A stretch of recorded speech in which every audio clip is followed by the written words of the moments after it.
Welcome to another tutorial on Google Smarter Not Harder. This tutorial is on how to hide sheets for the user interface to be a gradual release or gradual access to the learning environment or forms that you want to provide for them in their experience of the LMS, Learning Management System. So, a perfect example of that is Dr. Watson is a candidate, and we do not want to show all of the year 2 documents, right? So, we're going to hide those sheets. Even better is to hide year 2 and year 1 sheets, and when you send the form or the Google Sheet to them to enroll, just show the enrollment documents. So basically, Sheets allows for multiple forms and documents to be housed all in one workbook. The user interface can be managed by hiding sheets and only showing sheets in phases or one at a time, etc. This way, the learning environment uses a gradual release of information. An example, like I mentioned, is that when given the sheet for the first time, the user would only see eligibility, MOU, entrance, and promissory note, which are your user interface enrollment documents only. After they finish enrollment and they're officially enrolled into the program, then you would unhide those hidden sheets, such as the roadmap, by going to this little icon over here and clicking on the grayed out roadmap. Once you click on the grayed out roadmap, the sheet will appear and it will be unhidden, right? So the roadmap appears here, which starts their journey on the individual induction plan. All right, let's go ahead and show how that's done.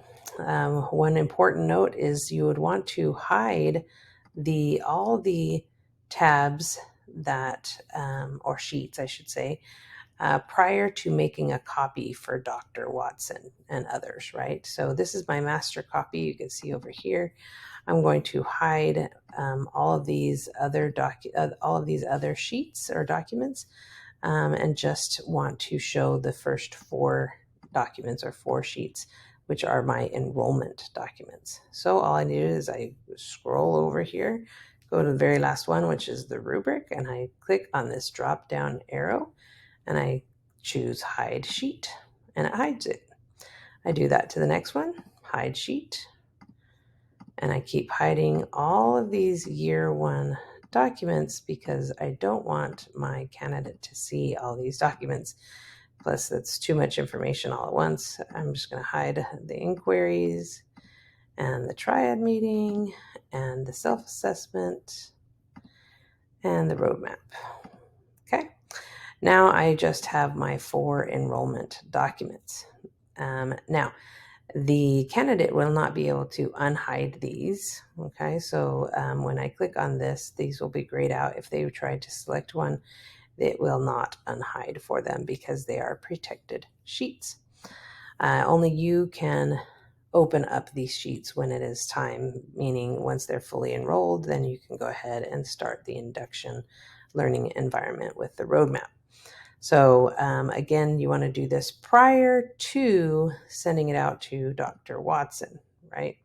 So here's an example of Dr. Watson. He completed all of his MOU and his entrance and his promissory note, all completed. And now when I'm ready to officially enroll him, which I have done, I have an enrollment date here and the match date here. I can see that he has signed the MOU and the entrance interview has been conducted. All those things are clearly completed. I can even go over here in Office Use Only and say this meets all program requirements and put in a date. And that, lots of things can be done there. Now I can see, now it's time to show him the roadmap. So again, I use this little icon down here and I click roadmap, and I don't know if you noticed, but it instantly opened up the roadmap here. This roadmap shows each of the potential documents that they will have a chance to complete in the induction experience. So this has been a video tutorial of Google Smarter Not Harder and the Learning Management System. It's one of a series of videos. Thanks for joining us.